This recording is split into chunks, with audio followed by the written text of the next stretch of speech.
time. So I picked one thing and I started one thing. I could have started the podcast, but who was going to listen? Didn't nobody know me.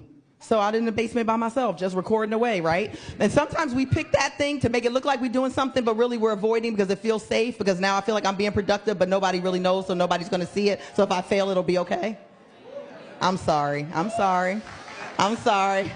I done seen a few people are like, oh, I'm so sorry.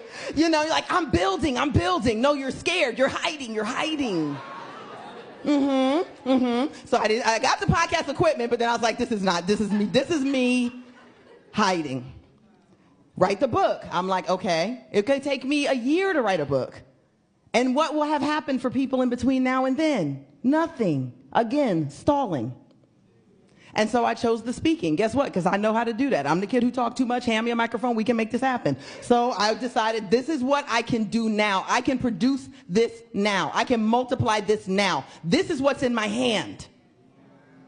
And this is scarier, but it's what's in my hand. And so I started calling pastors that I knew personally. Can I come to your church and can I talk about mental health? We were out there like a band that was selling CDs out the trunk. We had Visa print folders and a rental car, and we were staying in ratty Airbnbs, and we were just driving, me and my best friend just driving around the country because we couldn't fly. And here we are, all these years later. And what happened?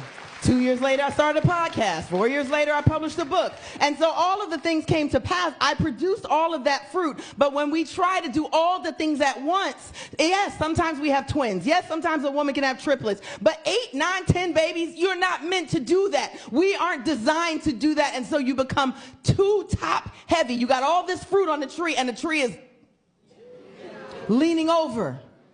Too much at once. And do you know what happens in creation when a tree has too much fruit, so much that the top is leaning, or that there's not enough nutrients in the ground for that fruit to ripen? It does something called fruit dropping. This is a natural phenomenon. The tree will just release a bunch of fruit. It'll just all fall to the ground before it's ripe, so that what is left has enough nutrients, safe conditions, and provision for that fruit to ripen. And so I'm challenging some of you this week to do some fruit dropping, because you think it's quitting, and you're in a wrestle with your ego about quitting.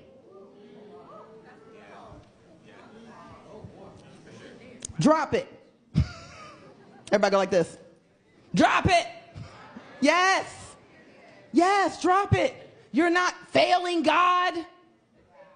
You probably got into too much stuff at once, and you need to let some things go.